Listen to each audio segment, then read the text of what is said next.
മുൻ മുഖ്യമന്ത്രി മുതിർന്ന CPM നേതാവുമായ VS അച്യുതാനന്ദന്റെ ആരോഗ്യനില അതീവ ഗുരുതരമായി തുടരുന്നുവെന്ന് ഞങ്ങളുടെ ബ്യൂറോ റിപ്പോർട്ട് ചെയ്യുന്നു. മരുന്നുകളോട് പ്രതികരിക്കുന്നുണ്ടെങ്കിലും രക്തസമ്മർദ്ദവും വൃക്കകളുടെ പ്രവർത്തനവും സാധാരണ നിലയിലാക്കാൻ കഴിഞ്ഞിട്ടില്ല. ആരോഗ്യസ്ഥിതി വിലയിരുത്തുന്നതിനായി ഡോക്ടേഴ്സിന്റെ വിദഗ്ധ സംഘത്തെ മെഡിക്കൽ വിദ്യാഭ്യാസ വകുപ്പ് ഡയറക്ടർ നിയോഗിച്ചു. റിനു ശ്രീധർ ലേറ്റസ്റ്റ് വിവരങ്ങളുമായി ചേരുകയാണ്. റിനു, എന്തൊക്കെയാണ് നമുക്ക് ലഭിക്കുന്ന വിവരം?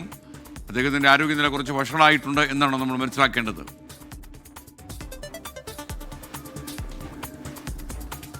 SKN സൂചിപ്പിച്ചതുപോലെ തന്നെ മുതിർന്ന കമ്മ്യൂണിസ്റ്റ് നേതാവും അതുപോലെ തന്നെ മുൻ മുഖ്യമന്ത്രിയുമായിട്ടുള്ള VS അച്യുതാനന്ദന്റെ നില അതീവ ഗുരുതരമായി തുടരുന്നു എന്നുള്ളത് തന്നെയാണ് ഏറ്റവും അവസാനമായി നമുക്ക് ഡോക്ടർമാരോട് സംസാരിക്കുമ്പോഴും മെഡിക്കൽ ബുള്ളറ്റിനും അത്തരത്തിൽ തന്നെയാണ് ലഭ്യമായിട്ടുള്ളത്.